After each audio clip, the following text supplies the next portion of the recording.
The Eye live every Saturday morning at 10 o'clock a.m. Eastern. It is truly intelligent media for the politically aware.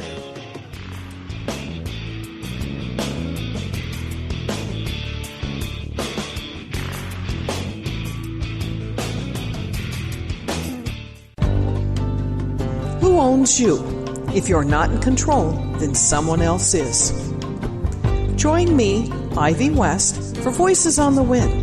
Saturday, I discuss government, health, metaphysics, suppressed science, universal mysteries, little-known incredible facts, alternative energies, and even more than you can imagine.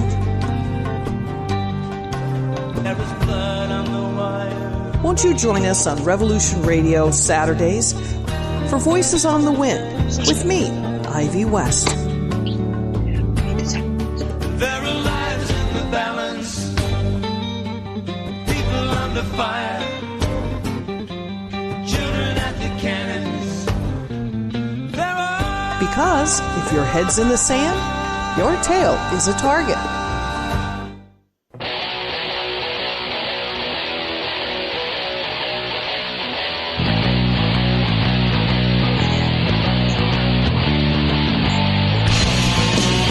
All right, good day wherever you are in this world.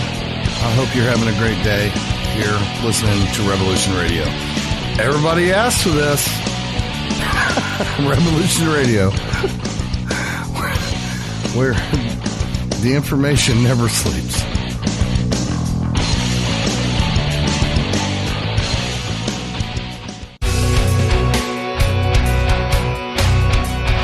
All right, thanks for listening while we took that short break here at Revolution Radio, freedomslips.com. And now we're going to get back to your host.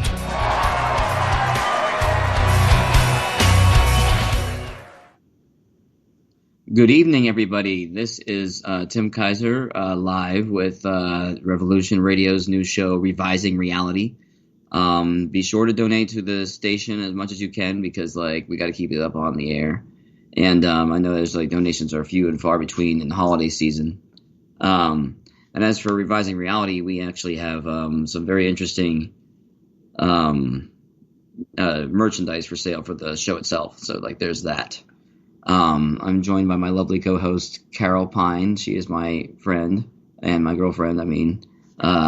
She is here with me in the studio today. You want to say hello? Hi. I don't know how much she actually wants to. She's going to have to help bounce back and forth with me because nobody else showed up. So, it's just us, which is fine, which means we'll be able to accept callers and stuff like that as the show goes through. If you get to freedomslips.com and you see the number there or whatever. So that's where we're at today. We were going to continue with the last show, which was where did the hippie generation go? But it kind of morphed into what was going on with the coronavirus. And Steve was going to say some things about the coronavirus. And he wanted to talk about how it actually what it actually is. And it's actually a reaction to the 5G pollution to a large degree that's in us. That's our bodies are having to it, and our immune systems are trying to counter for it. So then we're getting sick because of the 5G, especially. I mean, there's a lot more to it. There's definitely an active virus there. There's a lot more going on behind the scenes. But when it comes down to it, we're looking at something that can be beaten. Except we have to I think we have to assume multidimensional armor on the matter. If that makes any sense at all. I'll jump right into a spiritual idea where you have to cloak yourself in your own armor. And, you have to be, able to convert how your body responds to the energy to begin with. Through spiritual alchemy of I don't even know how to refer to this particular alchemy. As long as everybody can hear me just fine. As long as I'm not quiet or anything like that. I need to ask the chat room that question. I'm in the chat room on freedomslips.com.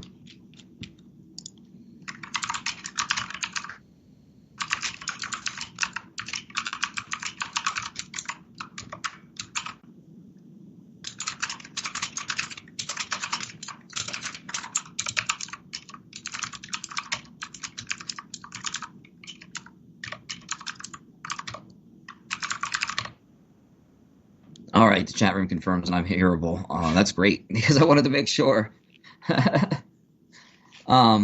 So anyway, where was I? I was just talking about like trying to learn how to somehow have your body alchemize the energy that's nasty that's being projected at you via 5G or via any of your things like Wi-Fi, your phone itself, like everything puts out radiation. So like you got to be careful with modern day technology. Like it's out to get you. It hurts you. So like you got to be prepared to to fight back with your body or to learn to harmonize with it, which is another dangerous option. But that one I can tell you full well I can do. That was weird. So I don't know where to go after that necessarily. Like I don't want to just talk about necessarily my story, but at the same time, there is a lot of very weird stuff going on in the world today, and I know that my personal involvement in it has probably spiked a lot of telepathic and psychic interference or interest in what as this person, this human being that I am, has been doing the past little while. And I guess to sum it up is that I decided to look for perfect clarity. I knew I could feel it, but I didn't know what it meant. In my friend's basement, I was like filling out all this writing down notes and stuff, and then I ended up talking to my good friend Steve, who was on the last episode. He's a DNA light reader, and he was telling me that I need to find my center to find true clarity. So I tried to find my center that night, and I was pretty successful when I was sleeping. And whenever that happened, I started getting like this feeling of this gray purple energy, and it was like unbelievably feminine. And this energy, she wanted to jump on in with me in my energy field, if you will.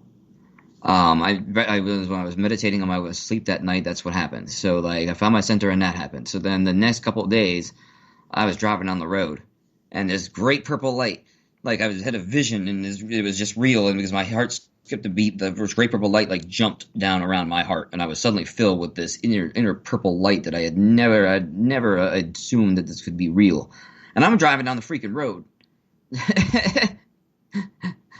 So like that was interesting. It was interesting in and of itself that this happened to me.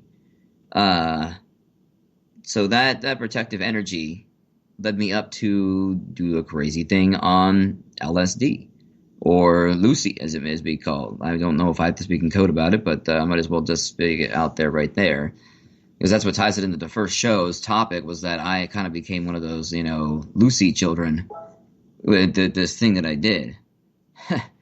So like I did the second dose. I was on a very important call with Steve again. He was telling me about how to find my core instead of just the center. And as I got through the process of finding my core, how do I say this? I turned myself completely on. And then the next step for me was the next dose of LSD. And I took this stuff and I put all my energy into it inside my mouth. And I literally turned on and activated a permanent trip. And it was not just that substance. Like I put about every single substance I could possibly think of that I'd ever tripped on into the idea of this thing that was in my mouth. And when I did that, like I turned completely on. My entire energy field was alive and stronger than I'd ever anticipated. And then there was this thing, this absolutely evil thing that just came screaming down to look at me. And I did not know what it was necessarily, but I just knew that it was thinking about eating me. And I was like, well, good luck, buddy. I smoked a little bit more of my bong, and then it tried to pounce on me. I rebuked it, and then I swallowed it. Like, you shouldn't be able to do that. People shouldn't do that.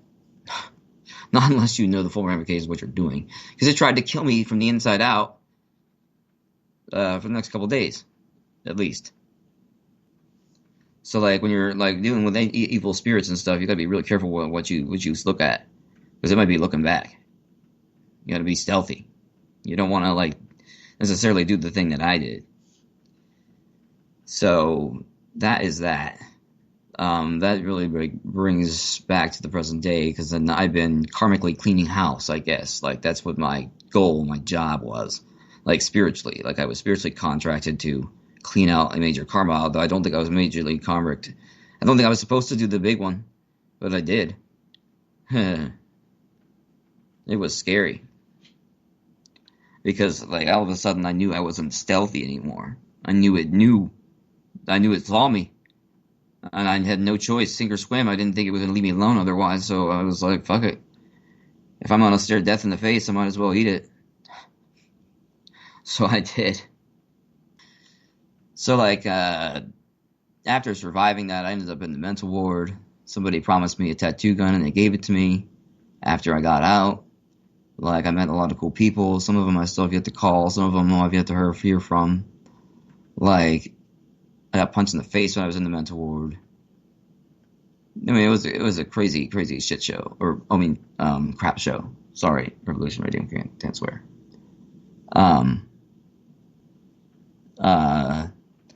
So anyway, like, I survived all of that and managed to get out, and then I've been trying to get my art up to speed. I actually did a tattoo recently, first time I've ever tattooed a person.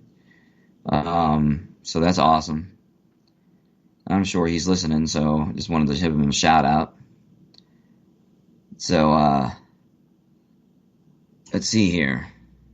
What would be the next thing to talk about? I mean, like, what questions? Come on, Carol, you gotta jump in here at some point.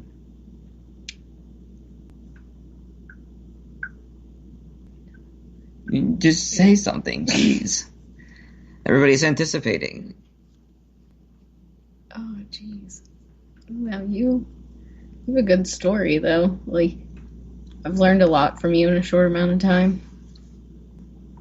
Thank you. Guide me to something more specific. Any questions that you actually have about that and what it might do to affect you? So, in other words, what you learn how to do some of the things that I did without being an idiot about it.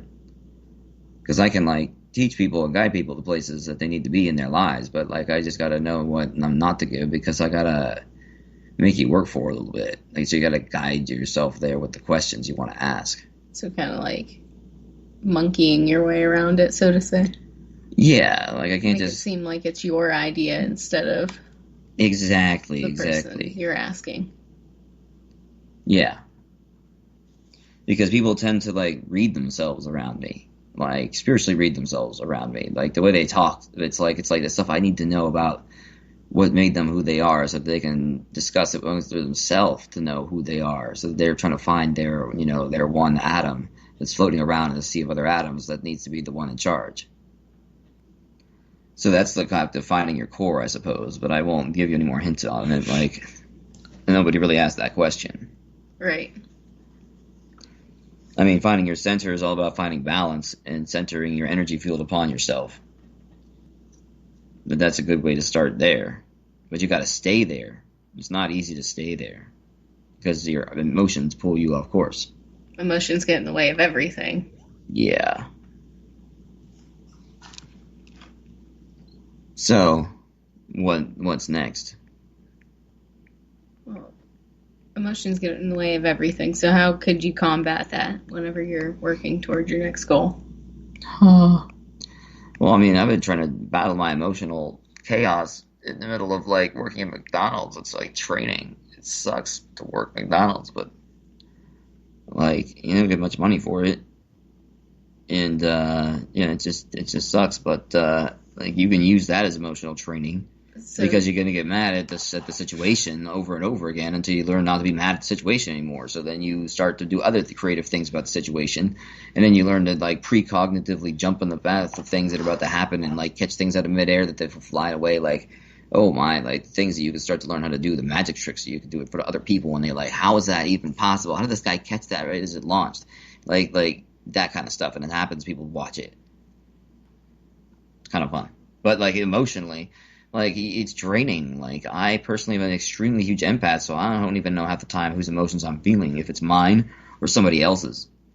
Like, all the time. Because I know that I feel other people's emotions. I know that I feel yours. Yeah, see, there you go.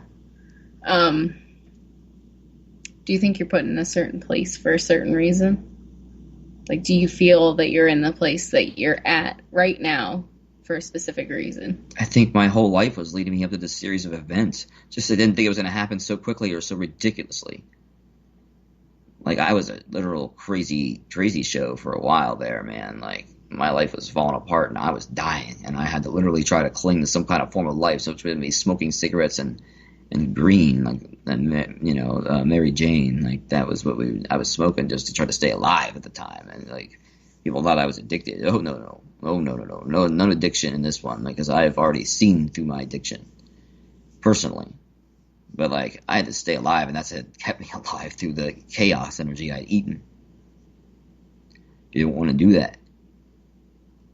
So it played on my emotions. It ate my emotions. It gave me more of dementia. Like it was ridiculous. Like I don't even know how to describe almost dying with this thing inside me for all the time. Like it boggles the mind that I turned one of the most beautiful trips of ever into like a hell trip.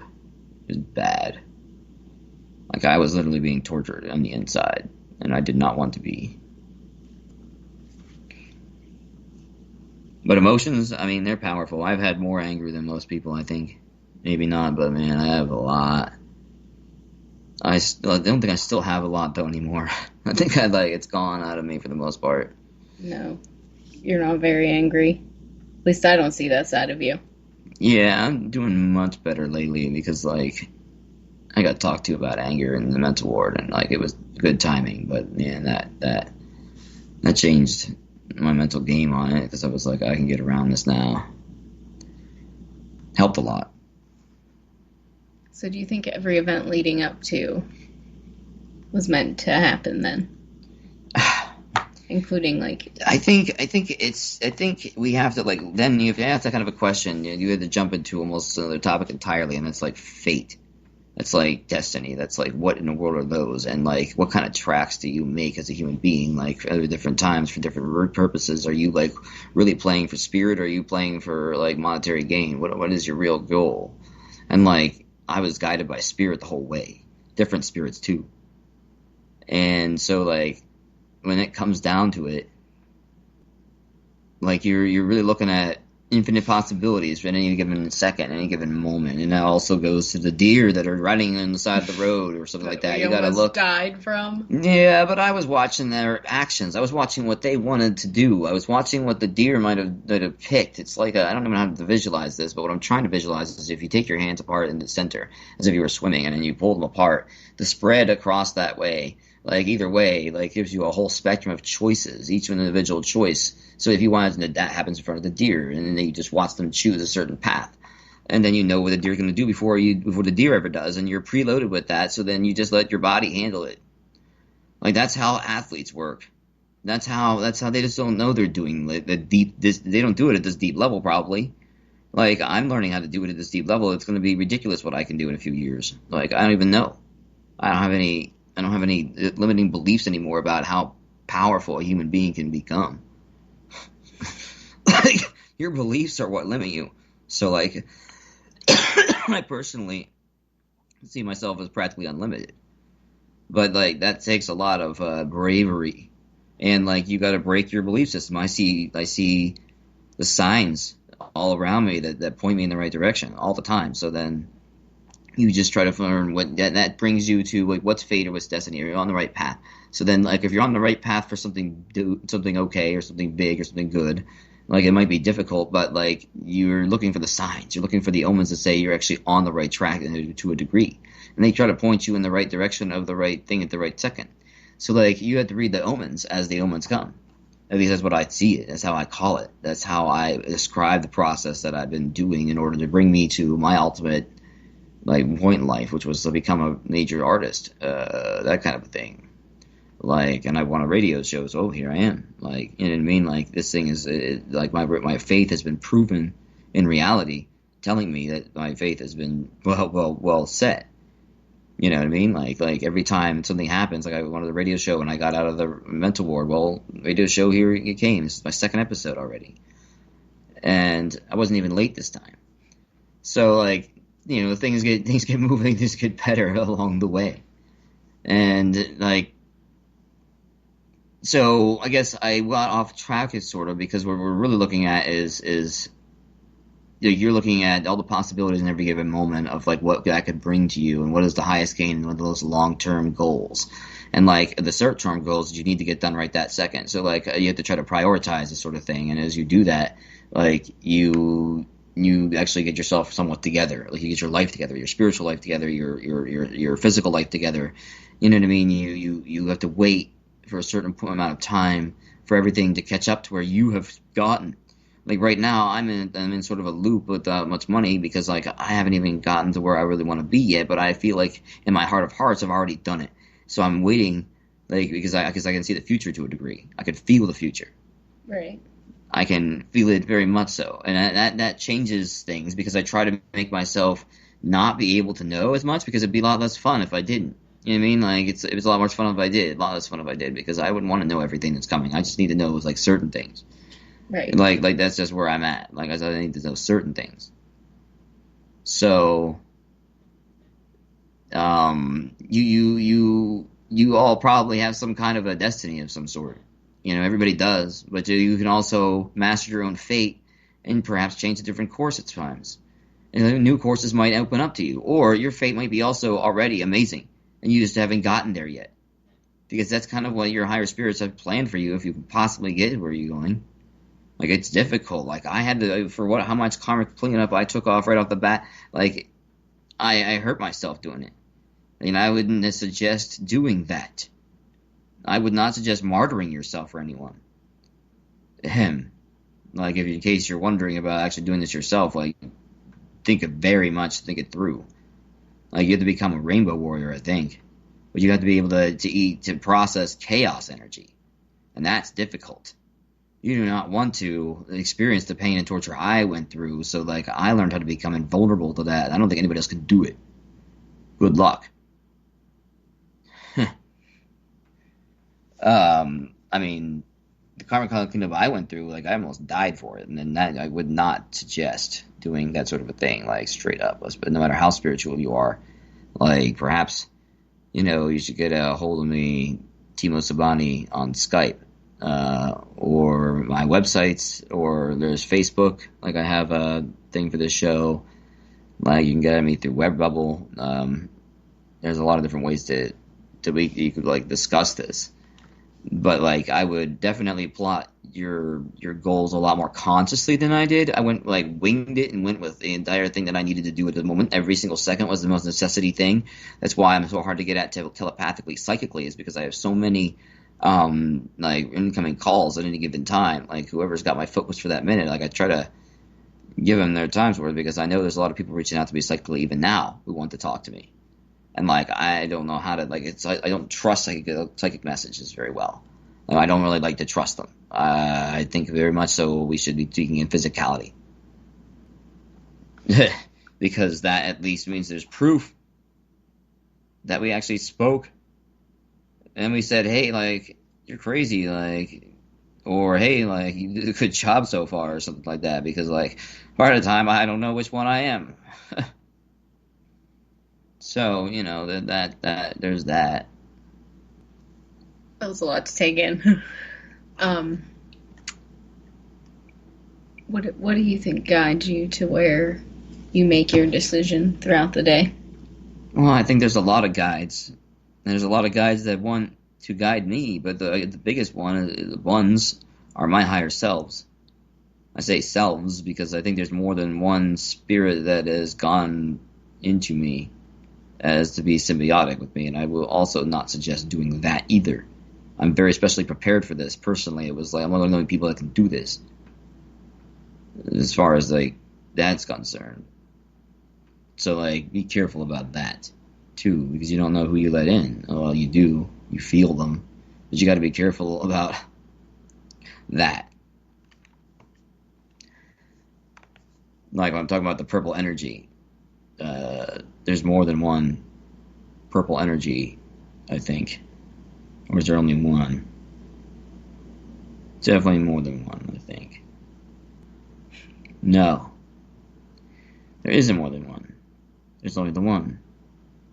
No, it's not right either. All right, I can't even put a number on it because it's innumerable faces. Chat cracks me up. Yeah, I think they're on the other show, the ones that are talking about it, because I'm not talking about Bushes or William Barr or anybody. Or government hates competition. No, see, now we're looking at the chat, and the chat room is very focused on whatever other shows on Studio A right now, which is just fine, but, like, it's kind of entertaining because they're like, oh, it's all that's going on. It's all about the CIA. As I know some things about that, too. I could read those records if you really guys want me to. But, like, I don't know where to start on that either. It's much better if I'd like start reading an article and then I'll start pulling apart what's right and what's wrong right out of it. Like, that's how I usually go, is that I have these feelings about what I'm reading. And, like, I just know right off the bat if I'm on something or not with it. And that's how I've, like, winged studying my entire life. Like, I've been looking for, like, secrets, answers to all the secrets, like, and how to actually become a human being this entire time. And, like, I'm telling you, like, it only, like, all these years of I feel like, wasted effort, which is never wasted to begin with, because if you seek, you're not lost to a degree. So, like, I forced the issue over many, many years, like, especially since, like, 2012 on, 2011, 2011 I started researching, in 2010 I started researching, anarchy. I was researching, like, real anarchy. We're talking about, you know, like, Trotsky, you know what I mean? Oh, here we go. We're going on break now, so I'll see you guys after a cigarette.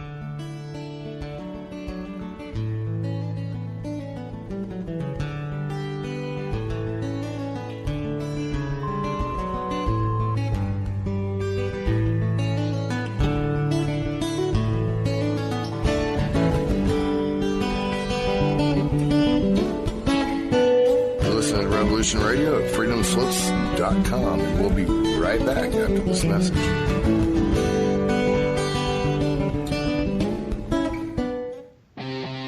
We did not engage in conflict that was out of line with our mission. Is it disloyalty? Is it sedition? Is it treason to oppose the hands of tyranny? Never! I will never send troops anywhere on a mission of that kind without telling them that if somebody shoots at them, they can darn well shoot back. I know not what course others may take, but as for me, give me liberty! Oh, give me death! A dark cloud is finally lifting across the world as U.S. military intelligence and their global partners are destroying the deep state criminal power structure that has ruled over our planet for hundreds of years. We are free with the God-given right, and we shall not yield that right to any power on earth. Hi, I'm Scott McKay. The world is at, and I am your host on The Tipping Point on Revolution Radio, where every Monday from 8 to 10 p.m. Eastern, we bring you the latest in this ensuing takedown of this global criminal empire. That's an image of strength. You'll get the raw, hard truth here on The Tipping Point, so come join us Mondays, 8 to 10 p.m. Eastern in Studio B at revolution.radio.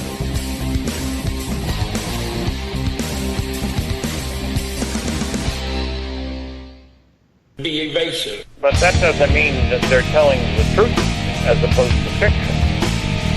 And Genesis chapter 6, verse 4, there were giants in the earth in those days, and also after that, when the sons of God came unto the daughters of men, indicating that there were giants before the Nephilim.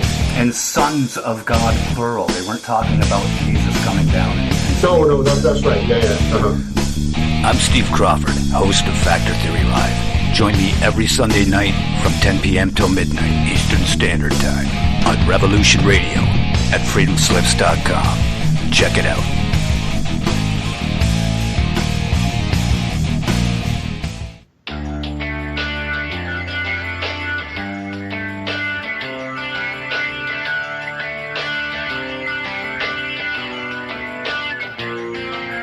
This is Thomas, a.k.a. a Mad Painter. I'd like you to join me Monday nights, 10 p.m. Eastern Standard Time for Open Canvas. Don't forget to bring an open mind. Yes, folks, that's right. Bring an open mind to an open canvas. Again, that is Monday nights, 10 p.m. Eastern. UFOs to government corruption. This is Revolution Radio, freedomslips.com. You don't need to expect us. We're already here. Thank you for listening to Revolution Radio at freedomslips.com, the #1 listener-supported radio station on the internet. Please help support this station so this battle can continue forward. Revolution Radio!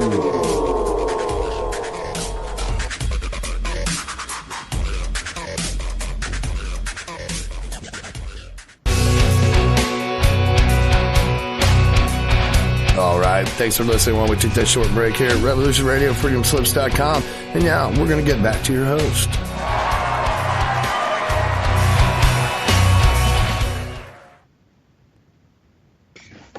Oh my God, why did you...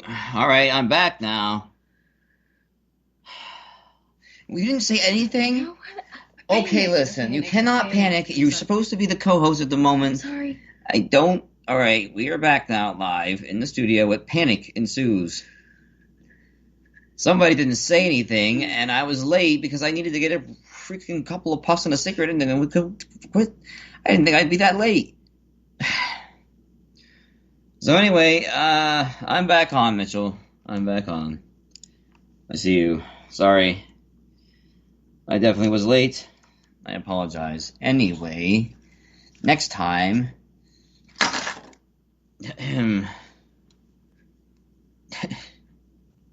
So where are you now? What were you trying to get me to talk about? Oh,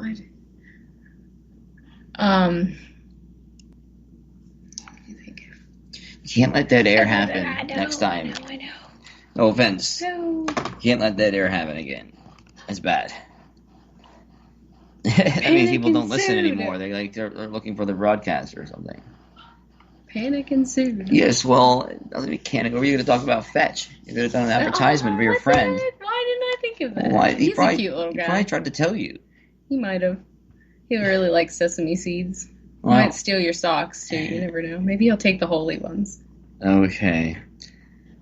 She's talking about my new troll here. Handcrafted troll, actually. It's handcrafted. They're each individually made for the person that they're bought for.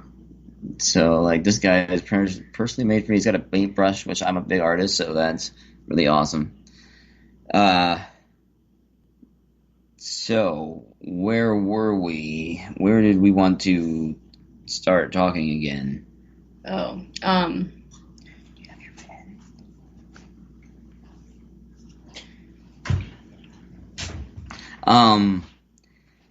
So, okay, let's just see here. I'm going to open a book. Like, nobody's calling in. Nobody's saying anything. Nobody's saying anything in the chat room. There is a chat room on freedomslips.com. You can get on there if you want. Let's see here. What should our next topic of conversation be? I just lost my train of thought. It's right there, too. No, I hope they can hear me. No. Oh my word, every time I hit it, that thing does not hit with enter. Anyhow. Technology. Technology is amazing. Not really. So, what should we be talking about next? We were talking about emotions, the broader concern of emotions. Yes. We could probably go back to that. Emotions are major. Yeah, like every time you get a rush of like meeting someone and you go, wow, like that could be interesting. Like, who is that person? Like, you just have all these questions you want to ask. You just don't know where to start with. Like, you don't get all hot and sweaty. Yeah, I don't know. It's like a rush of heat inside for me. Like, because I'm just so weird. Like, my entire energy pattern like changes in the inside. Like, I feel it. I'm probably sure it's obvious from the outside.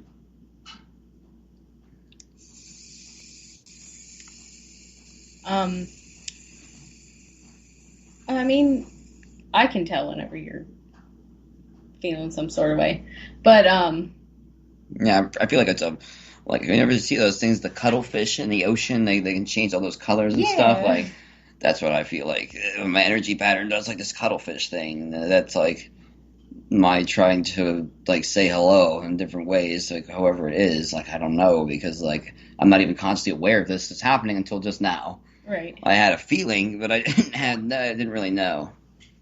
So, you know, Mitchell can hear me now. Good. I got technical support. Next time you gotta say something, just even if it's stuttering. stuttering. Even if it's stuttering, you gotta be like, is this Carol? And stutter, stutter, stutter. I talk about the fetch. Oh, this little guy. Your drawing's right here. What the heck? So I little guy. You don't even know. Like that's she's really important to me. She's giant. To me, she was like human sized. That's a projection. Yeah, you told me about her before. I got off top. Oh, I was learning physical assessments in school. And whenever you do physical assessments, you have to like say 3 words to the person and then distract them and then ask them what those 3 words were. My 3 words were sky, flag, and dumpster to my partner, and she goes, dumpster? Why would you even bring up a dumpster? I just looked out the window. Oh, look, the sky, the flag, and the dumpster. So, what else about emotions can we go for? Like, is there like is the hardest thing to read your initial reading of a person? Like when you first tune into them, is that when you most are so intensely like focused on each other, you go, holy crap, that's another person that is interested, and you go, how is that even possible? Like that telepathic connection, if you have that, like especially that I have, like that's powerful stuff because it's very hard to focus on anything because it's so amazing. Okay, well, what was your first thought when you saw me? Yeah, but nobody showed up on my radar then. You didn't show up on my radar. Like, I wasn't paying attention. Like, I was just, like, locked in another world, like, in a terrible place because of my thing. And, like, you didn't mentally, you mentally showed up on my radar later on after you kept messing with me. But with you. But before that, like, before you actually tried to talk to me, like, you weren't on my radar, like. Nobody was really on my radar. I was just trying to fly under the radar. You were flying way under the radar. I didn't like that. That whole having to break that. Well, sign. Here's the background on this: is I've been to the mental ward twice in my life. The first time they put me full of lithium, and lithium is very, very bad for me. It turned me into a walking zombie. So, like, she met me at the end of that. So, like, it was, like, I was trying to get out of it. I was trying to, like, get my brain to function again. I was trying to get my memories back, man. Like, it was bad. Like, I was in a very bad place for many, many, many months.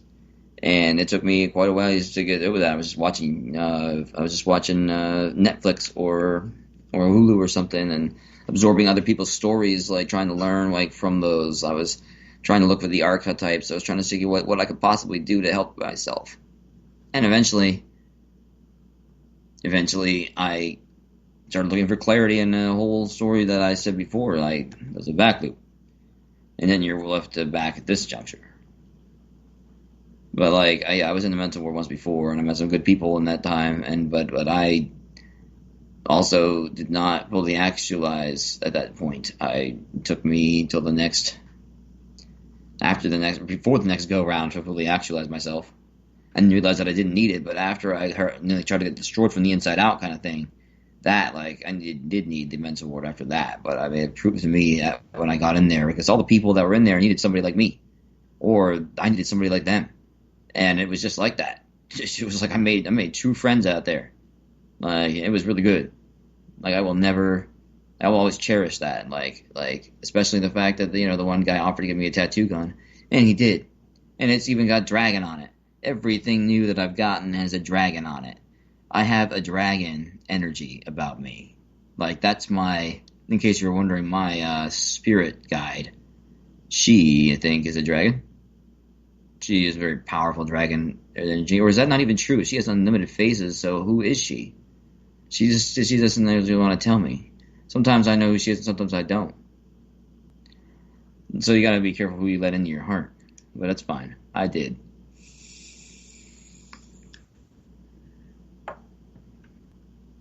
So this dragon energy.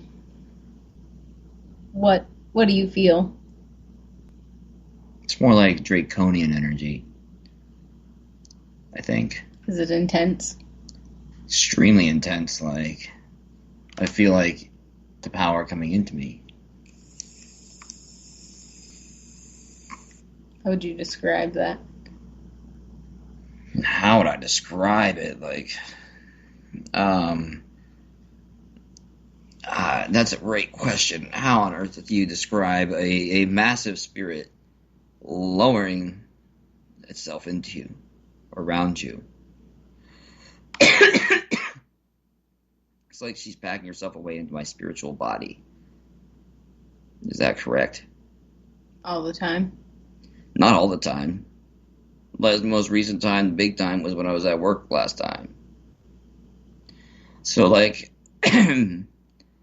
I mean, it's weird. I don't know how to describe it. It's like this massively wonderful, good feeling energy that just like, it's just so weird, and it just like fills me. It's like I'm on like the best perma trip anyone's ever asked for. Like I feel amazing now that I've gotten through the terrible parts of what I had to go through to become this way. No, let's not forget the history of almost dying spiritually over and over again. Like, that was a difficult time to live through, because I wanted to die. Oof. So dying spiritually over and over again, does it get better each time? Better? Like, more terrifying? Continually over and over again, it tried to eat the atoms out of me. So, like, I don't know how you classify that. Like, that's like cancer. It was like utterly cancer in my body. It's the only way I can describe it. I took on a lot of it, and like, it was difficult.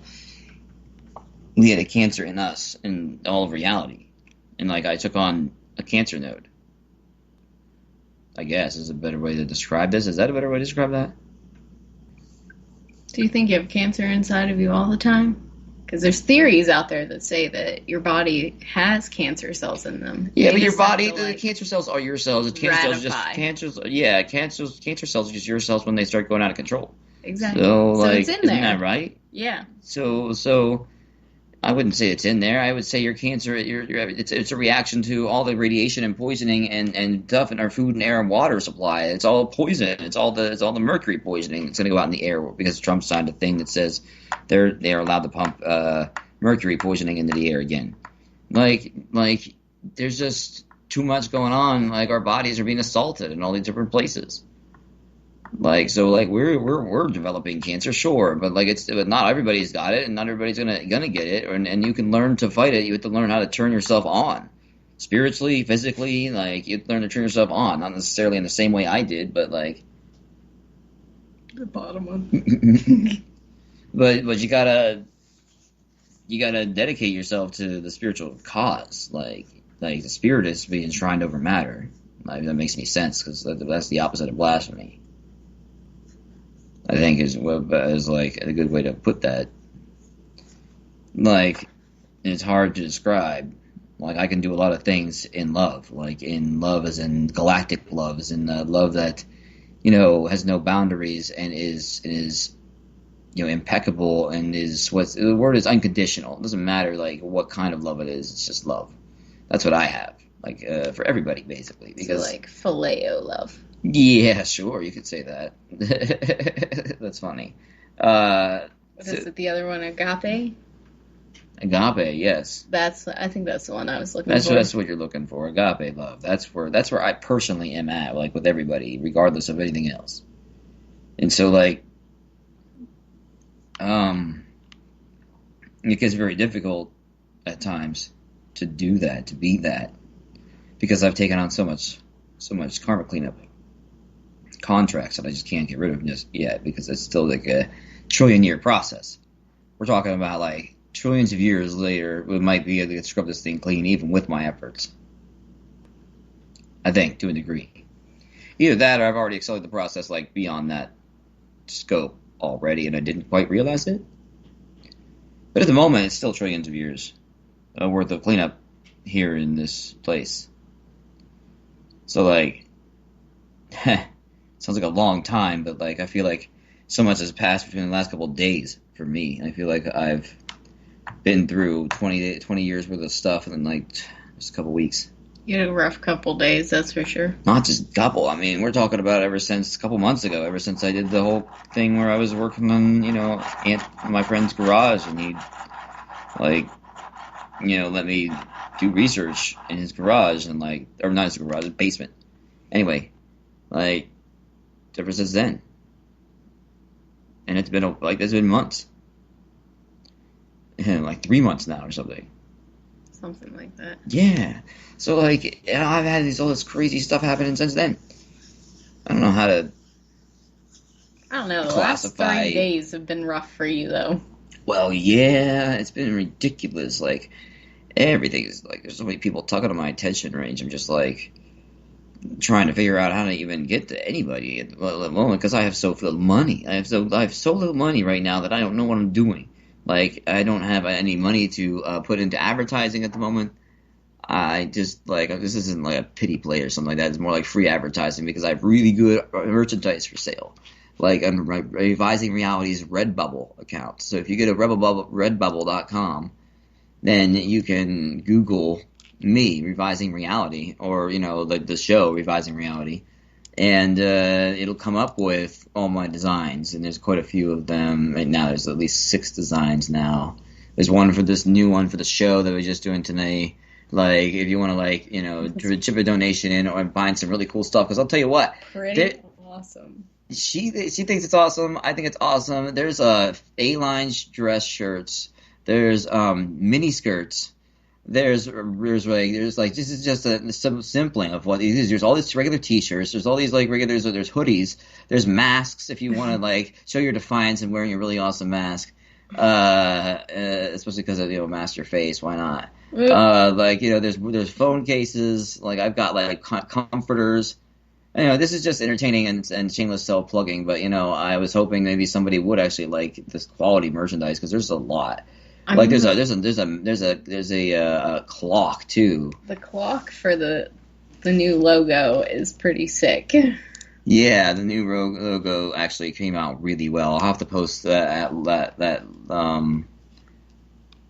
I'll post that for the chat room on Revolution Radio. I don't know where else to post it. To post it on my Facebook and stuff, because I have like all kinds of stuff for this. But I mean, it's just good. It's good merchandise in case you're interested. Like you might be able to buy it for somebody else for Christmas, because it's kind of cool. Like this one's a dragon that I sent out just now. It's a black and white dragon actually. There's definitely a colored dragon, and there's a new show logo that I just did, which is actually like my current favorite at the moment. Personally, like it looks really awesome. It's like that travel mug. The travel mug is pretty awesome. Like there's just all kinds of stuff, and it's metal too. It's shop rack, dishwasher safe, and insulated stainless steel with removable lid. Mug holds 15 ounces.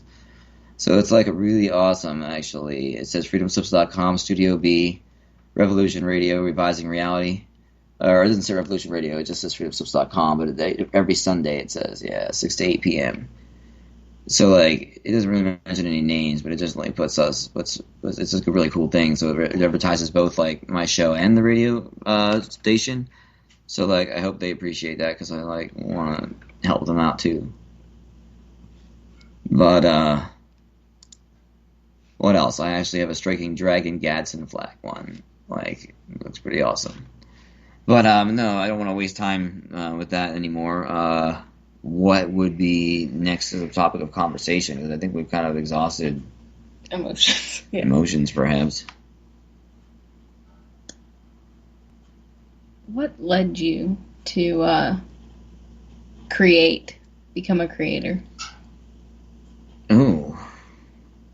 When I was just a little kid, I used to, all I ever did was, draw, man. Like, I loved to draw. Like, I loved to play with Star Wars toys, loved to draw, loved dinosaurs. I loved the dinosaurs. I was such into, like, Tyrannosaurus Rex when I was, like, really little. It was 1997, I guess I entered Stampers Collectibles, like, like it was a Dinotopia contest to try to win an autographed copy of Dinotopia. So I did this really awesome Tyrannosaurus Rex in paper and colored pencils, and they came back as winning first prize. My sister got second prize, and yeah, that was pretty cool. I still have that book. I just don't have the original picture. If anybody has the original stamp that actually came out as, I would love to see it and sign it or something. Like that was like forever ago, but I actually have. That book is pretty cool. I actually have the Dinotopia book. It says to Tim and Bethany Kaiser, two exceptionally talented young artists, welcome to Dinotopia. And it's a whole book full of oil paintings, all about dinosaurs and humans coexisting. That's basically what it's about. And it's really awesome. Like, I really like it. I don't have the rest of the books of the series right now. I want to get them, but oh well, whatever. I don't have any. I don't have any money for that. Moving on. No, stupid dinosaur poem, if you want me to tell you. Okay. Allosaurus, Stegosaurus, Brontosaurus 2 all went down to the dinosaur zoo. Along came their waiter called Tyrannosaurus Rex, gobbled up their table because they wouldn't pay their checks. All right. I learned that when I was 7. That's entertaining. Dinotopia. You'd had to have a poem about dinosaurs. That's pretty awesome. No, I used to play with Jurassic Park toys all the time. Like, my dad built me the gates, you know. Like, it was really cool. So that's what led you in to create? Well, I mean, I used to draw as a little kid. Like, I got into, like, music at a younger age, like 12 or something like that. I really started getting into music then, and I mean, but I didn't know enough to apply myself musically to start bringing out musical talents. Now I want to, but I don't have time at the moment. But like, I really want to learn every instrument I possibly get my hands on. What else is going on? Oh, it's time for a break. We will be back shortly.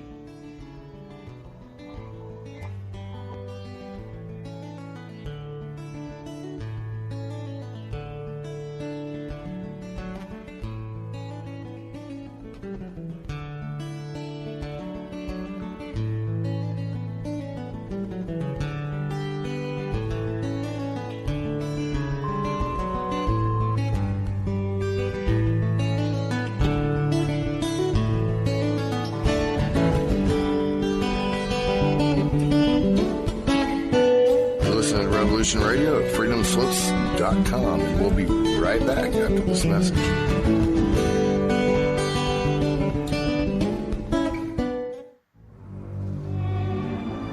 I will defend myself against their tyranny. Number 3 is my radio broadcast. I'm squarely in front of the public all the time, and they all know what's going on. For we are opposed around the world by a monolithic and ruthless conspiracy that relies primarily on covert means for expanding its sphere of influence. Hello, my name is John Wayne, and I do a broadcast here at freedomslips.com, revolution.radio, called The Unequivocal Truth, DEFCON 1. Freedom and fear are at war. And folks, I assure you, we are in Defense Condition 1. As we journey perilously through this paradigm that we currently reside in. And I ask that you join me every Saturday, 8 to 10 p.m. Eastern Standard Time for The Unequivocal Truth, DEFCON 1. We shall never surrender.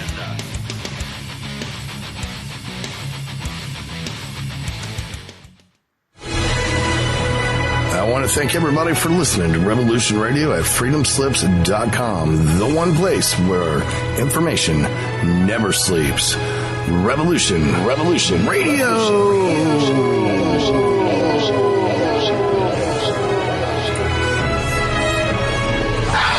right, let's show them what we got here.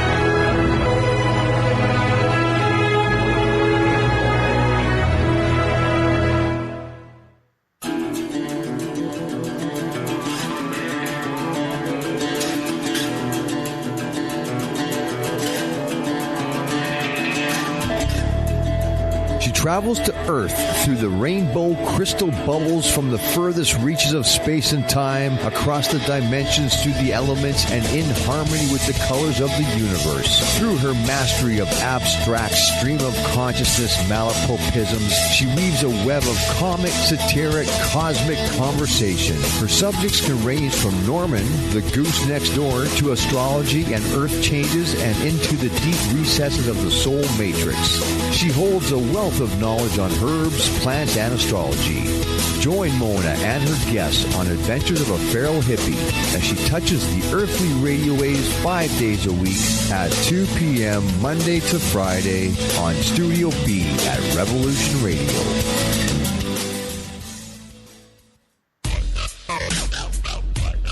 Thank you for listening to Revolution Radio at freedomslips.com, the #1 listener-supported radio station on the internet. Please help support this station so this battle can continue forward. Revolution Radio!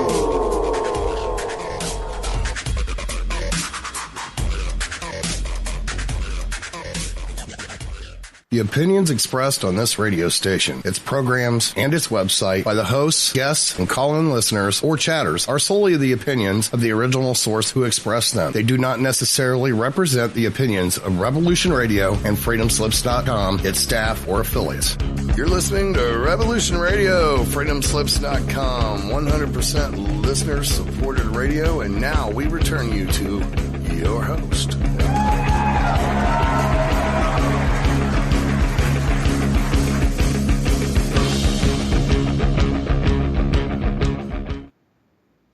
Hello there. I'm definitely here without the delay this time, thankfully. Just had to have a little bit of a smoke in between. So what would you say is your biggest risk you've taken? The biggest risk was probably eating that freaking thing. That was a huge risk. So I might have not had any reward to it. Who knows? All I knew was I could stand up to it. At least I thought I could. Like, I don't know. What else is my biggest risk? Like, opening up that I actually am psychic? That's a huge risk. People think that you're crazy then. Okay, I mean, I just opened up on the air and said I was in the mental ward. Like, people probably have a stigma about that, like, in my diagnosis and things. Like, fine, I'm healing myself. That's what I'm doing. I'm learning how to heal myself. So, like, and I'm not just being healed by myself. I know other people are pushing Reiki energy at me. Or at least they can. If they want to. They know how. Like, there's a lot of things you can do as a spiritual person. That no matter where you're from or what your, belief system is set at, like, it doesn't really matter, I guess. Like, you have to believe that you're way more than what you think you are on the inside. That's really the first step. And then, like, and you can do great things. Like, I wouldn't necessarily do them the way I did them. Right. But, like, I did something terrifying. Absolutely terrifying to stand up to a big ball of chaos energy like that. That's something nobody should do.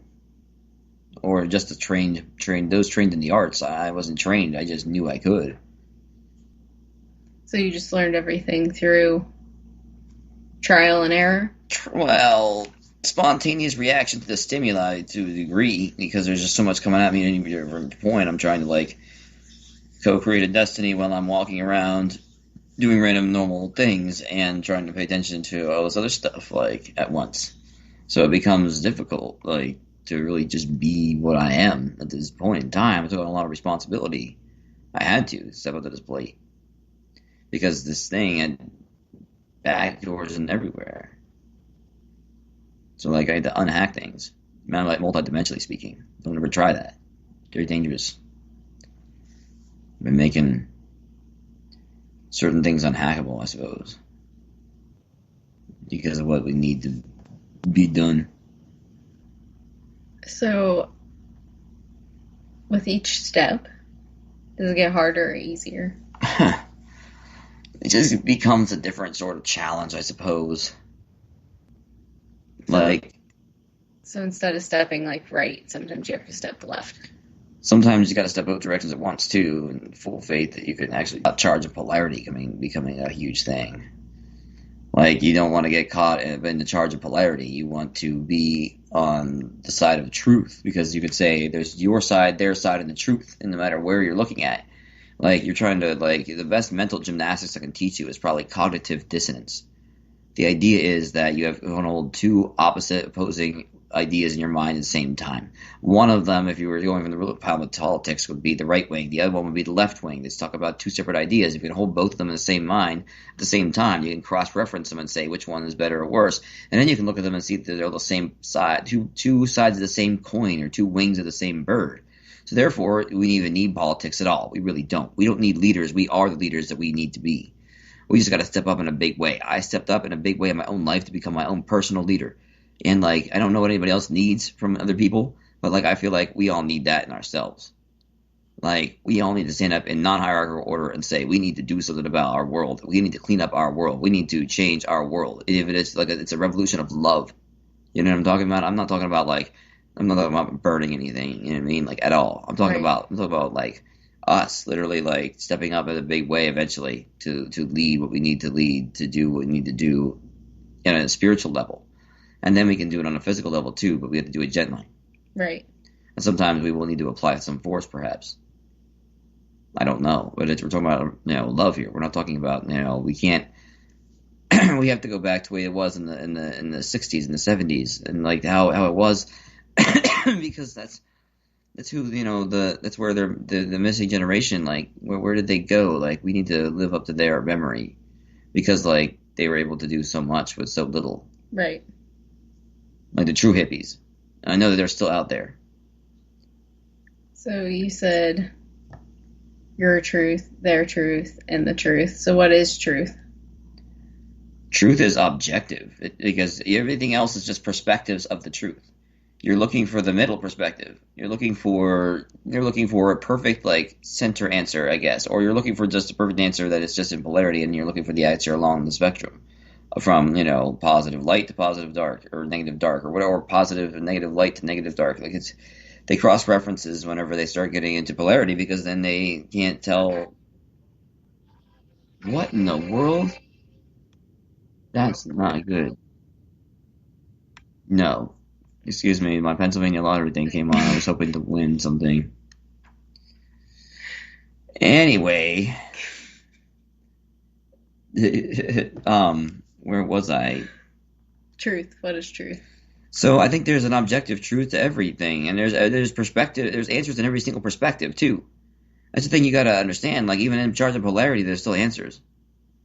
So, like, when you're trying to stay sacred neutral among being something that's wired to cosmic mind, you and my body, I mean, so like, I have to, like, try to stay in cosmic neutral while I'm, like, simultaneously sitting in this body that wants to get mad if somebody, flips me to bird when I'm driving. You know what I mean? Like, you don't want that to happen. So, I think everybody gets mad when somebody flips them the bird while they're driving. Yeah, but me being so telepathically, psychically powerful, I have to really limit myself so I don't, like, hurt somebody or get angry at somebody telepathically, like, and then shout into their brain. Let's just not do that, folks. Right. Like, we do that automatically without realizing it.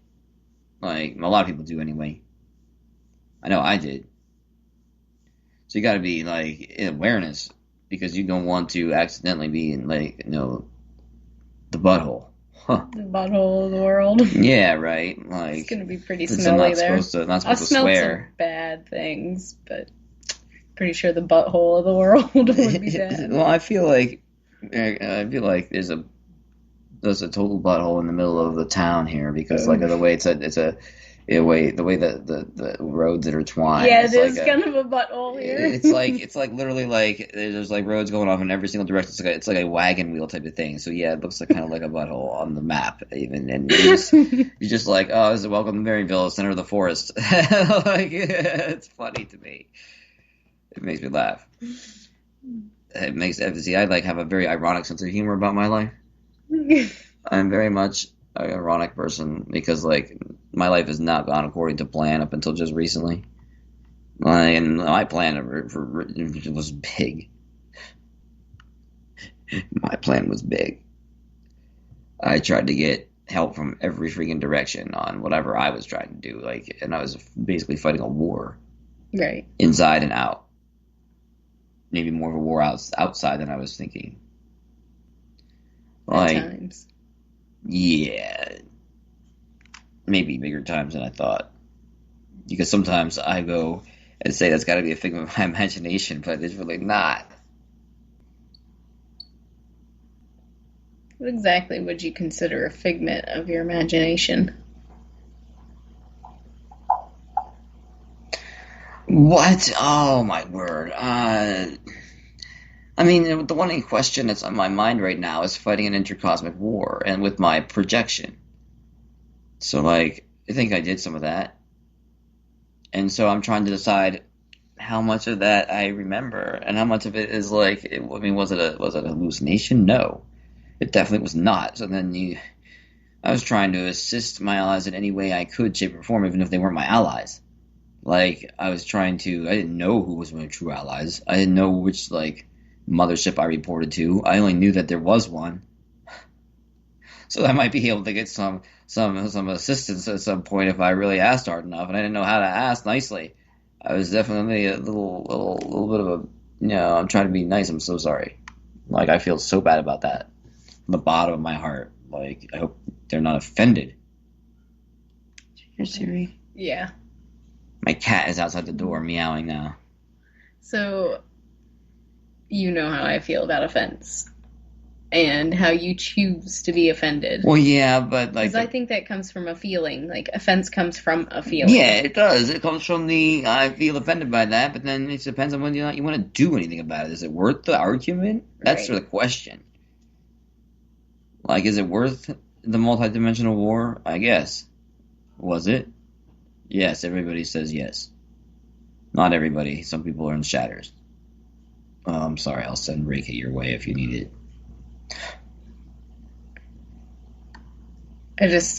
I believe that offense comes from a feeling, so you can't actually feel offended. You can feel the feeling that creates offense, but you can't feel offended. Well, you can just call that feeling offended. Right. So you could say it either way. But you're trying to tell you there's a deeper thing beneath it. To be offended, you have to feel something else. Yeah. Well, I think that actually you feel offended because it's the concept behind whatever it is offensive to you. You feel the telepathic message being tossed your way about what it is that you don't like, and so you feel offended. Just like I would feel offended about, like, anything that makes me offended. Which is, like, pretty much anything nasty. Right. You know what I mean? Like, and what I view as nasty is definitely not how people normally view that. I mean, once a dog puked on my bed, and I could barely contain my ability to not puke. Like, every time I tried to clean it up myself, I was just literally about to hurl. So, like, the poor girl my friend, who, like, literally had to pick up her dog's shit, or dog, not shit, but it was puke, and it was just everywhere. It was just horrible. Like, I don't know how this little teeny dog had so much in it. Like, it was crazy. And he just puked over the bed, and I wanted to hurl every single time I tried to go in there to try to clean up myself, because I usually keep a very clean house, and that was, like, beyond me. I was so angry at the dog, and she was freaking out. She's going, I will help you, and no, I'm so sorry, and I don't know how my dog has so much puke in him. Oh my god, it was entertaining as crap. But it was terrible, and it's my sense of ironic, like, life, as I couldn't. She had to deal with it. I couldn't. I puked. Or I almost puked, I mean. Like, every time. Like, it was just bad. I kept running back and forth from the room to the bathroom every time I tried to get near it. Like, involuntarily, it was just so bad to me. So that's kind of what I view as terrible. Like, so everything else is okay, I guess. Like, as long as... So vomit would offend you? I hate that shit. What's that? So vomit would offend you? Vomit, like, was ridiculous. Like, it was bad. Siri is trying to break in. I know, my cat's trying to break into the studio. My mother won't let her in the house, so I can't let her in. I'm sorry, Siri! She is really not having it.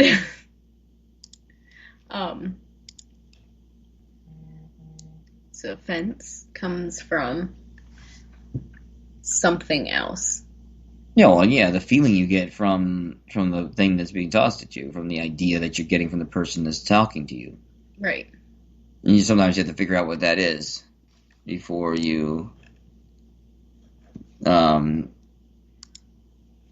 manage. Like, sometimes you don't know. It's the wrong file format. Of course.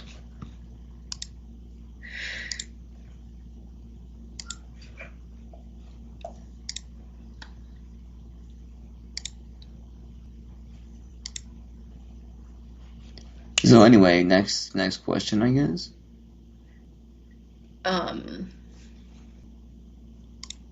Sense led to feelings. So absolute truth is where it lies. Yeah.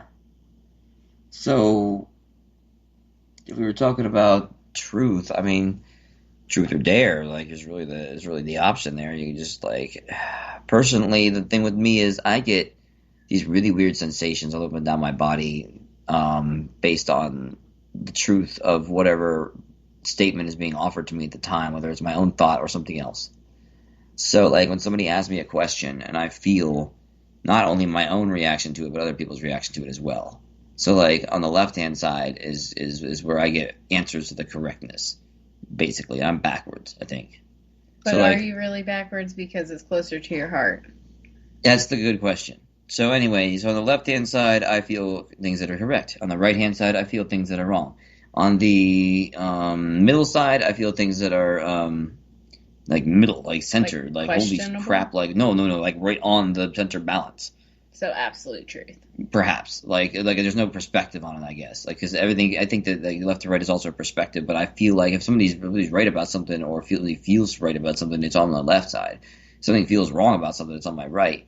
But it also like shows up like what's the left side from the right side? Like, technically, the left hand path is supposed to be bad. The right hand path is supposed That's to be only good. because people wipe with their left hand. In some cultures, you don't touch their left hand. They wipe that's with that weird. hand. I don't really think about that. I never really thought about that. It's considered dirty. Well, I mean, there's different ways of sharing energy underwear, but you really don't want to share any energy underwear. So, like, that's how Andrew Bartzis would talk about it. Like, I want to plug him because he's a really great spiritual reader and healer.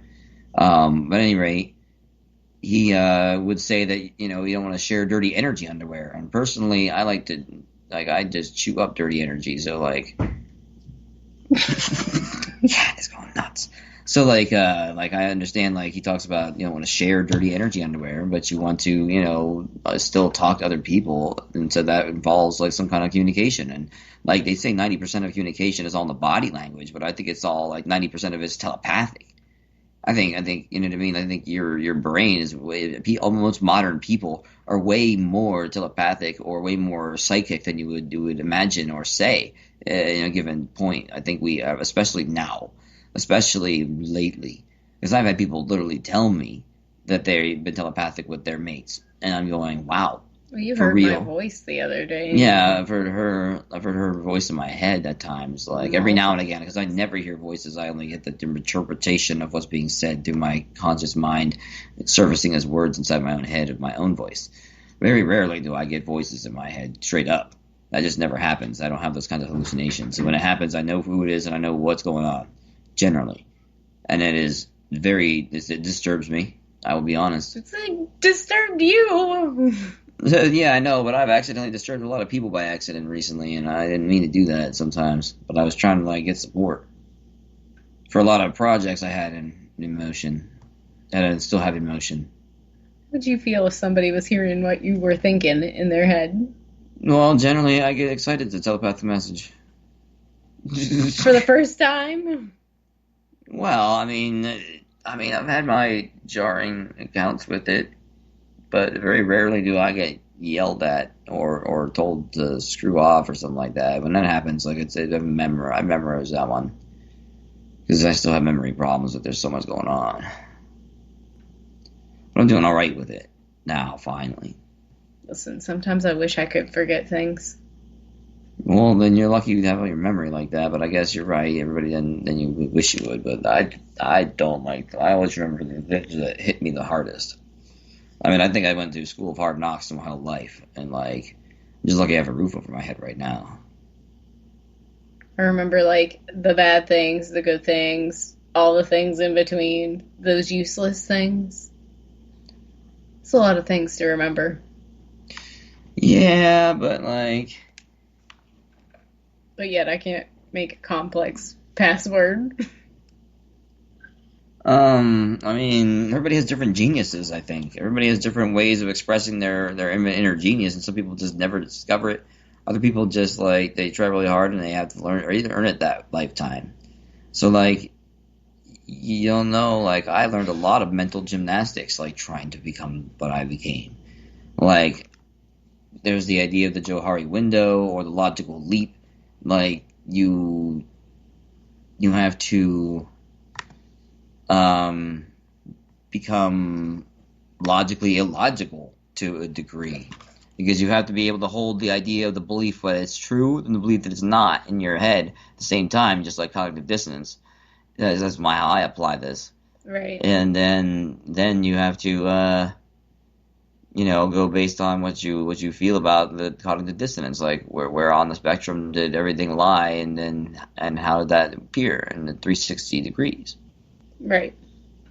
So you can see where everything would lead you to, and then you try to take a path of least resistance, or the path that's the most resistance that would actually get you where you want to be for real later on. So, like, you don't know, like, what's been going on in the shadows, like, unless you bring it to light. So, like, there's so much in my mind that I don't talk about for real, don't put it out in the real world. And there's so much of it, and I just dare the real world to prove me right about some of this stuff, like, because it has been. Right. Shockingly to me. Shockingly to me. Over and over and over again, shock after shock on my end. I feel like I'm under electrostatic discourse. Like, how do I get to ultimate truth here? I feel tapped on either side, too. Like, I feel like as if somebody tapped me, or as if somebody gave electroshock therapy at a tiny little point in my body, up and down my body, on the left or right, depending on right or wrong. Like, so, like, left is correct and wrong is wrong, or right is wrong. That's how it is for me. So, like, I get tapped up and down my body, especially in my ears. Like, that's how it works. I feel all that. Like, if anybody's ever felt like that before, I very much doubt it. I hear that that's very rare. Or maybe it's not as rare as I think. But it's definitely weird.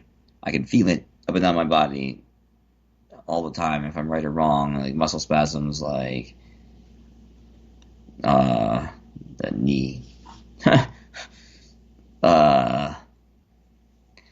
That's something that happened. So then that's how I know ultimate truth, because there's like partially true or partially wrong, like the lower down you go, and then the higher up you go, the more certain it is. Like, on my body, the taps. So, like, that's how, like, I interpret things. Like, that's how I get to that. So I was going to talk about the idea of the Johari window and the logical leap. So it's in communication theory. It's a technique that helps people better understand their relationship with themselves and others. It was created by psychologists Joseph Luft and Harrington Ingram in 1955. It's primarily in self-help groups and corporate settings as a heuristic exercise. Loft and Ingram named their model Johari using a combination of their first names. So, like, you have your open self, the information you know about yourself, and you let others know. And that is your left-hand side at this point. That's on the left side of this slide I'm trying to show you telepathically. Everybody is listening. So there's open self on the left, and that's like a light tannish color. It says information about yourself that you and others know. And there's the hidden self underneath that. It's blue in color, and it's like it says hidden self, information that you know about yourself that others don't. Everybody has that. And then you have your blind self on the right-hand side, which is green, and it says information you don't know but about others know about you. And then finally, the unknown self in brown, which says information about yourself that neither you or others know. Now, where I am is somewhere between all of these, in the center of them all, because, like, I have all these different things where I'm trying to be open, but I'm trying very hard to, like, hide a lot of things from a lot of people, just on the basis of I don't want anybody to know who anybody is, so that nobody gets hunted down for being my friend, because that's how scared I am of the system, like, trying to hurt me and my friends, even though I've declared it to them that they shouldn't, and I'm pretty sure that they're okay with that for the moment. I think if they were going to move on me, they already would have done it. And if they were going to plan on doing it, I would stand up to them immediately in a multidimensional display that they would never gain awareness of to ever would have happened in their world. And so let's just leave it at that. So would information that you don't know but others know about you be like your body language, how you handle stress, that kind of thing? Yeah. Because obviously you know how you emotionally handle it, but nobody else does, but you can't see your outside all the time. No, and that presents a problem because, like, you don't always see what you're putting on. You don't always know, like, who's asking for what at what time, because I still can't see. Like, I don't have my secondary vision. I don't have my spiritual vision yet. I just don't, and I need it, but I have not gotten it yet. I keep trying to like I'm supposed to gain like a second sight, and that has just not happened yet. I have had visions in moments, but like to actually see, like I feel everything. I feel like a blind man. It also is weird that I'm blonde because I feel like it's a blind streak more than a blonde streak, and like I feel like it's been a curse on my life. Then I have had to undo it. But anyway, this Johari window is about like gaining awareness, like gaining self-awareness on like what you are underneath the surface. And like that's exactly where like, you know, people need to be right now. Like they need to be like deciding what's underneath them, what's inside them. Like what's your personal universe, your personal innerverse say about the world that you're living in? Like where are you at in your life, and where am I? Like where are we all at? Like are we like transitioning into a new future? Because I think that we're starting to do that. And here we are at the heartbreak. We'll be back shortly.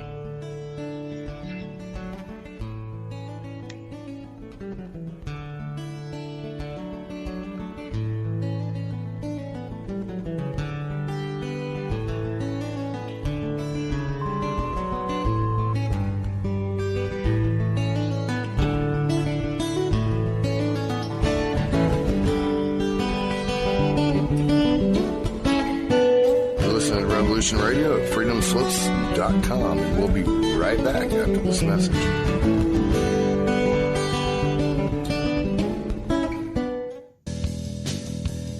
Hey guys, Scorpio here. Join me every Saturday at 2 p.m. here on Studio A for the Scorpio Conspiracy Show, where we discuss the hidden agendas that impact our lives and uncover the secret societies and the shadowy elite who construct the reality that we are supposed to believe.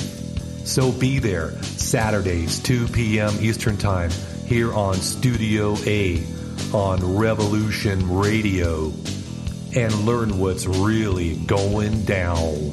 Lost a little honey on the lone highway. Left me for another on a lone highway. They killed Dirty Dog McGee on the lone highway.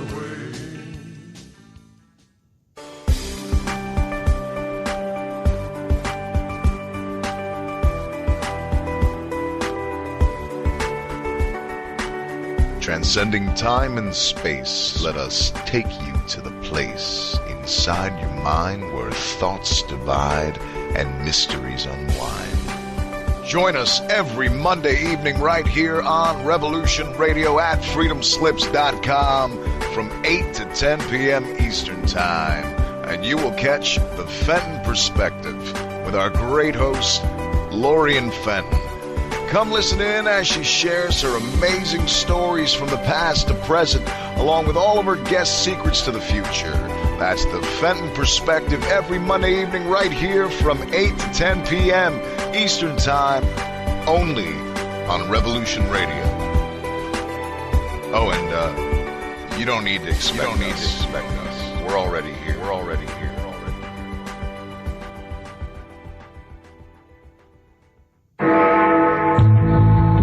Galactic Interstellar Council on Revolution Radio Studio A, Fridays at 2 p.m. Eastern. Join us as we traverse the starseed paradigm, as expressed in the time-space continuum that we know as the divine expression of love and light. Integrating this conscious unity into the galactic paradigm, So welcome all, both terrestrial beings and galactic beings as one. So be it. You're listening to Revolution Radio.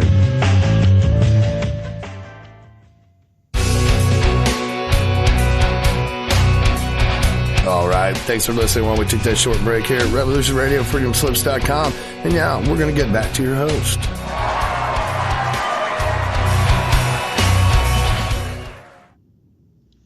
Yes, welcome back to Revolution Radio, www.freedomslips.com, where the information never sleeps. Yes.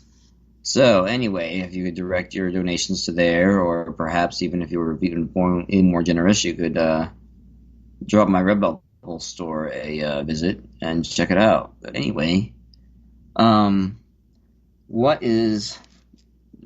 were blind self? What is blind self? I think that's information you don't know, but others know about too, and like that's dangerous because you need to know about yourself because you don't know what others know about you. Do you think this is why people think they aren't good enough? Because they don't see the outside. They don't see like whenever they're excited or that kind of thing. Yeah, I mean, I completely agree. Like, especially because you might be able to read people a lot better than you think.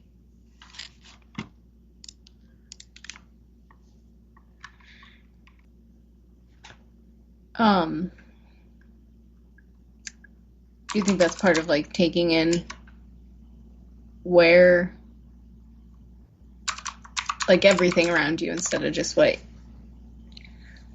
having those blinders on you? Like, I don't know, I guess so to say, like, say you had like a field of vision the size of a dime in front of you, but you couldn't see, and you can only see in like that tunnel. I think that's where a lot of people see things going on around them, is like in that bubble instead of everything. Do you know what I mean? Yeah.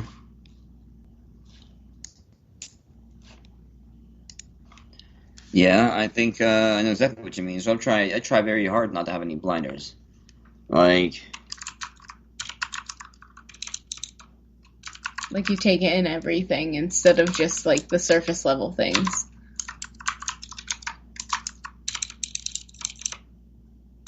Yes. Well, see, that's what you gotta feel. Like, you gotta feel the other parts of the multidimensional argument or whatever it is that you find yourself in.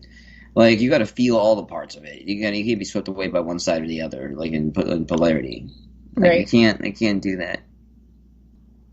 So below the surface. It's like, how can you describe it? It's like the beginning surface, the upper portion is like your thoughts. And then you drop down lower, you get deeper and deeper into something that's more visual and feeling. Like it's like descending into the ocean.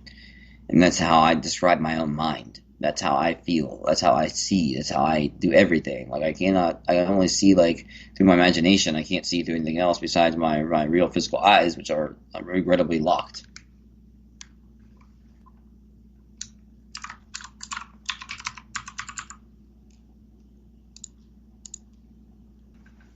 So the more you share, does it get easier or does it get harder? Because obviously there's those hidden things that you never want people to know. Yeah. Like, it's really hard to be stealthy, especially when you start becoming telepathic. Or maybe it's even easier to be stealthy because you can be telepathic. Like, those two juxtaposition, like, cognitive dissonance, like, ideas can be held in your mind at the same time. You can go, how stealthy am I really via my telepathic network? Where you can share things without having a conversation. Exactly. So you got to, like, I try to boil it into a conversation, so it's because that way it makes sense. Private conversation. Yes, exactly. So technically it is two-way, but then if you want other people, if I say there's more on the call, that means there's just more people that are tuned in the same wavelength, and they might be listening, not to the exact words, but they might be getting the gist of what's going on the inside. And I'm trying not to, like, actually broadcast that all the time. Right.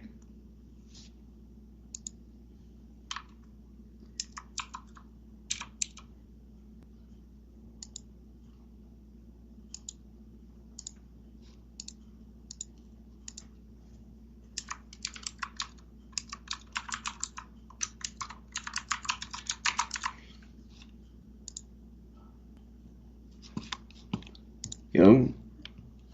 What's next? How about...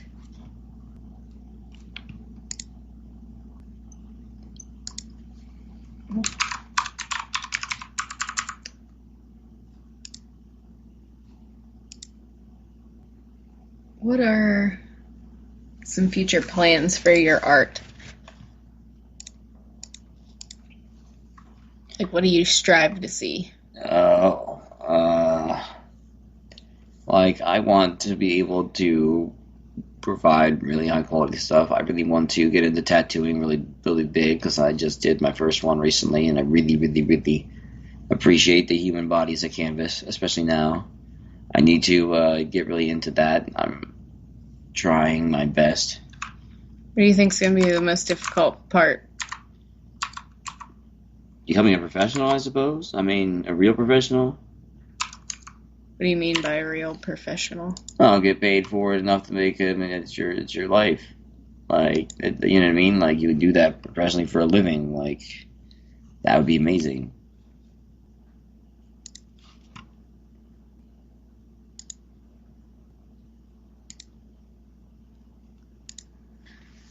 So,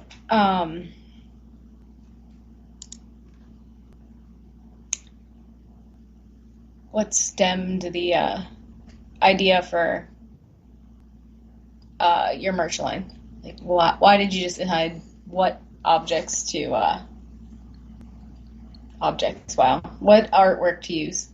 Well, at this point, it's Helter Skelter, because, like, I already had those first three things up there, the Revising Reality old stuff that says, like, the old times. Like, that stuff is old, and I just left it up there because when I jumped on the first station the first time, I actually had those for sale, so I went ahead and offered those. Nobody really bought them. It's fine. I think I only bought one, or one was bought a long time ago. So, like, as far as that's concerned, like, I didn't know what to offer exactly, but my one good friend on the station, Mona Ryder, she's another host. She offered, she said, like, that I should take the dragon thing that I made and put it on the Gadsden flag.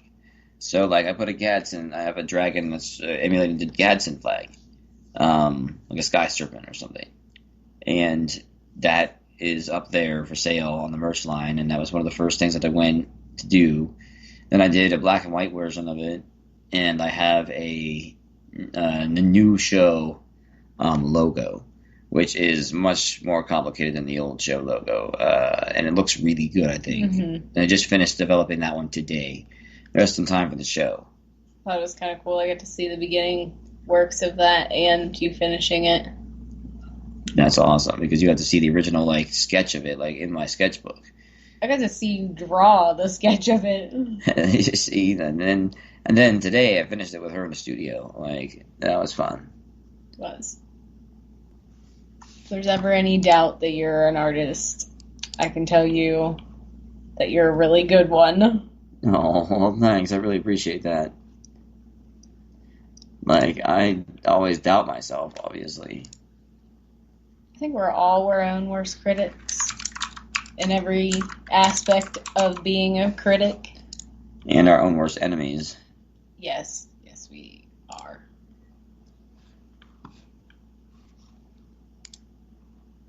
I think that's why a strong support system is a necessity.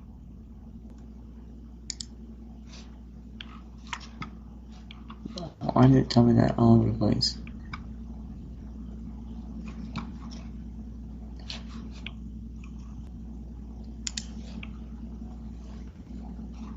Oh. That's fine. I don't even remember why I needed to get into Microsoft anyway. Anyway, go ahead again, because I completely got lost. I think we both got lost. We were on art, though. Yeah, art. What's your favorite piece that you've ever drawn? Oh. Describe it to them. I don't know, because, like, there's one I haven't shown anybody recently, and that I really want to show off, but, like, it's really good. Oh, am I going to get a sneak peek? Yeah, but you've seen it before. Hang on. I'm gonna look for it in Adobe Bridge. That would probably be the best place to look. I can just say open in Bridge, browse in Bridge, if that thing looks really awesome. That is sick. Or just like I want to show them to the audience, and I don't know. I can send them to the chat room. Like, I will send a picture.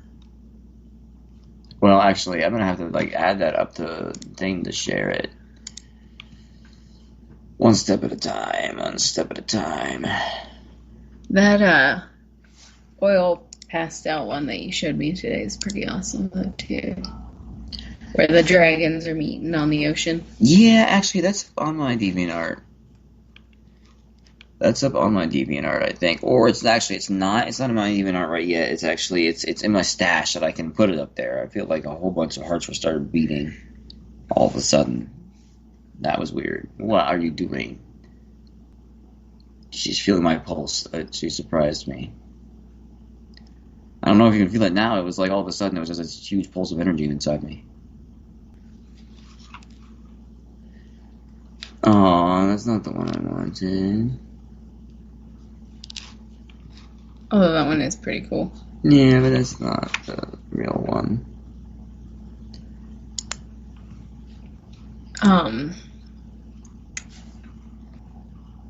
You're still looking for that.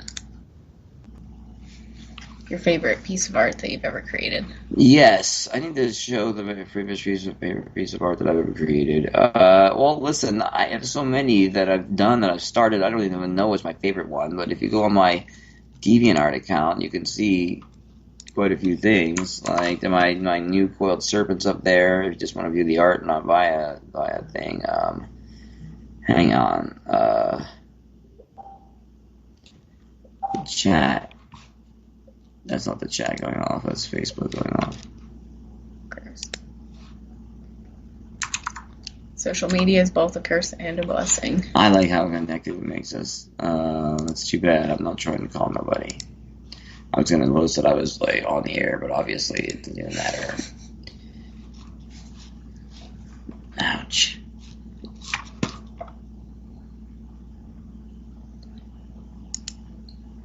I'm uploading something right now.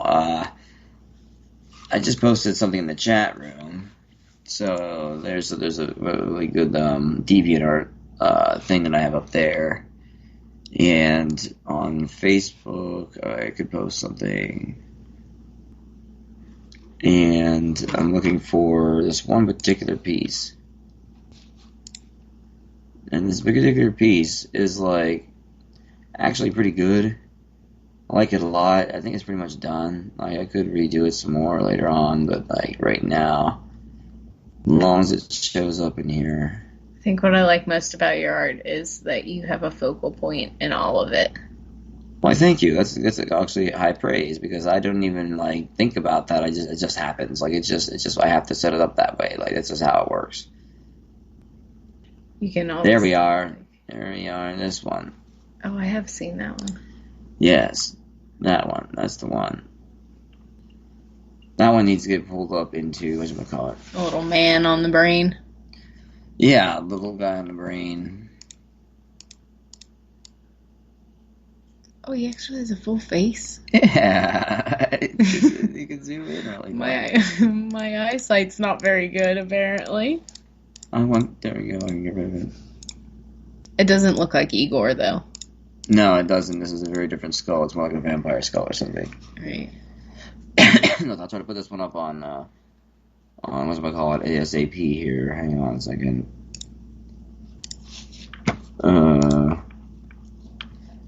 We got this one though. Oh, I can't submit multiple files at once.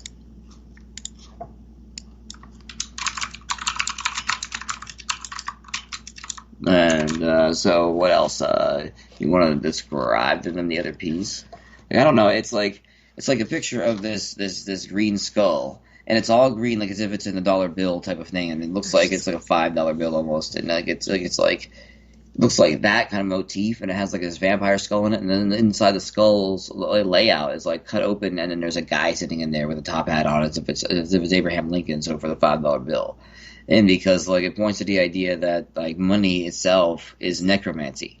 and on a fourth dimensional currency basis, fourth and fifth, I think. So, like, you gotta be careful what you're dealing with when you're talking about money. Like, money's not really that great, and you don't want to do anything with money the way I'd used money, because the way I did something with money, I don't even know if people want me to talk about that. I did something with money right off the bat, like, walking out at the gate, like, I'm gonna do something. Like, I did something. Money, the root of all evil. Well, I mean, it's just the love of money is the root of all evil. It's necessity at this point in life, but we gotta, like, get around it. Like, we need to have a new currency. Like, I ate money for a reason. We continue to seek more money. We have money, and then we seek more money, and then we want more money on top of the more money that we already have. Yep. It's like a vicious cycle of control. Yes. Like, we should be looking at each other and functioning on a non-hierarchical order, like a peer-to-peer network. Like, all of humanity is a peer-to-peer network, and we need to function as such. That we basically sell hours of our life to get money. Yeah. Like, how stupid is that? It really is stupid. We literally sell our time to get money just to spend our money on other things. So we basically sell our time anyways. Yep. And it's required of us.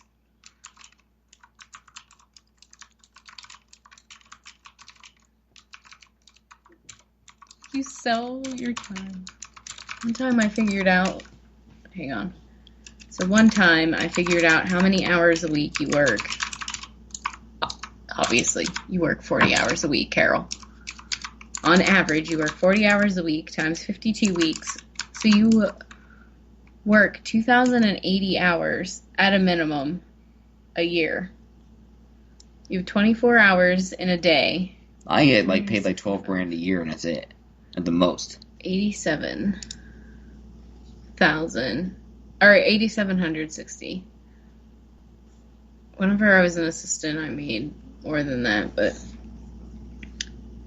so 8,760 minus 20. So you work 2,080 hours out of 8,760 hours in a year. You have 6,660 hours that are technically yours. But if you sleep at least 80, or at least 8 hours a night for 7 days a week, oh no, you'd still have more free time than that. Anyways, it averaged out to you have 4 total free days out of the year, even though they're not full, 96 hours out of a year after you subtract everything like bathroom breaks, that kind of thing. So you have a total of 4 days that are technically free. Yeah.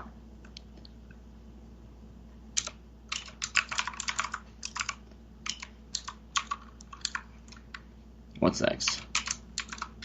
Because, so if you work that much and you don't get paid that much for it, then it really sucks. I mean, I've been working at McDonald's for a while now, and I've been using it as a training ground for my spiritual, anger management and my spiritual, ability to become whatever it is that I needed to become. I was working through McDonald's, and then I had to go to the mental ward. And I missed a week of work there. I missed another week of work, going to visit my brother. So, over the holidays. So, at this point, I'm, broke until I get paid again, and it's not even this Friday, it's the next coming Friday. Is it really next Friday? Yeah. You're kidding me. I'm not kidding you. So everybody's in dire financial constraints over here. I'll just be honest. It's not nice to be living in the United States these days. They make it hard on you unless you have a really good job, which usually you have to sell your soul to get. So I always refuse to sell my soul. I've been trying to apply for a job and it just hasn't happened yet. So not sure what's going on there. There's a big delay. I think that goes back to you're in the exact spot that you're supposed to be in at the exact moment. Yeah, but it kind of sucks not knowing what's going on. You know what I mean?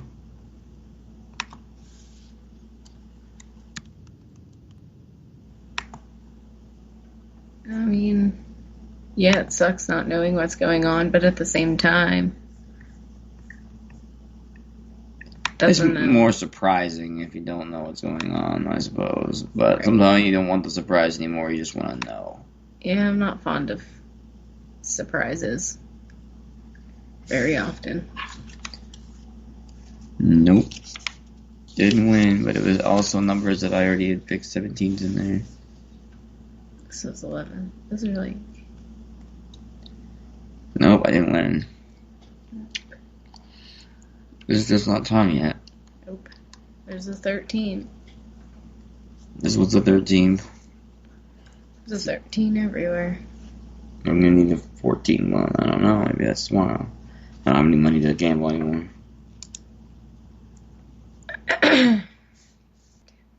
What? We need a... Well, you also needed to say something. Jeez.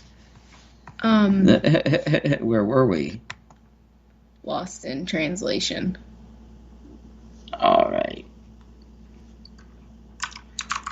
Okay, so... Where exactly were we is really the question. Your art, I think, is where we were still. About the man in the dollar bill with his... So he has, like, a kingdom in his head, so to say, right? Yeah, you could definitely describe that as that. Like, I don't know, I can't like just post it up to the chat room right now. Sitting on the throne of his head. Although, I feel like it... Do you go through your life by your thoughts or by your heart? Well, both, really, but you gotta, like... Let your heart lead? Your heart and leads. Your mind follow? And your mind interprets. Like, your mind is a processing center. Like, it processes the information that's coming into it. Your so, brain like... and spinal cord process together. Yes. You can't forget that. So you have those... Central nervous system, that's what it is. It all functions together. Yeah, well, it's difficult and it hurts sometimes for some people, especially me. Yeah. I think Siri's coming to slam her body on the door again. She's trying real hard. Yeah, I mean...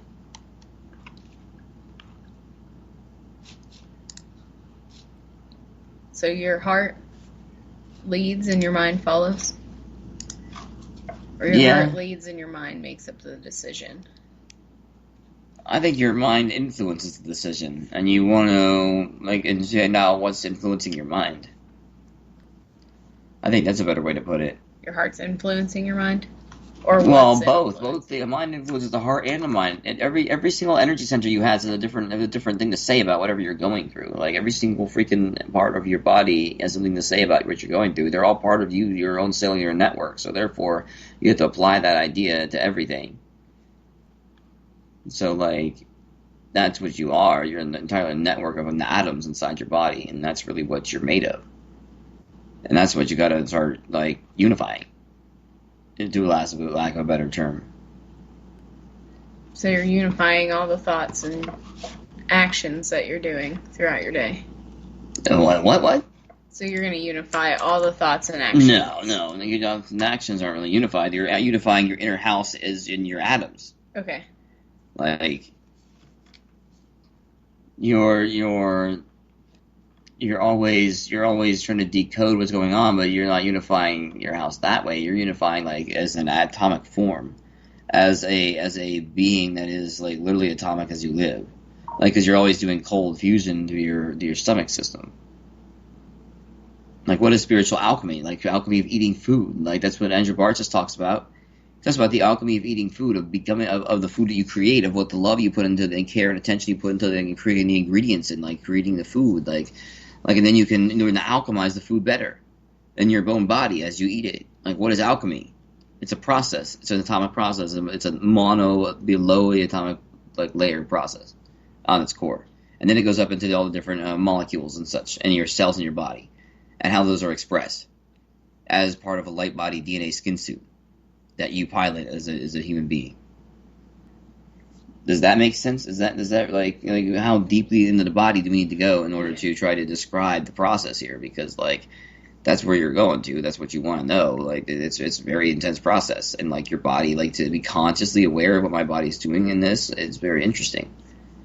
Like, I'm very conscious aware of what my body is doing all the time, especially because I get tapped all over the place.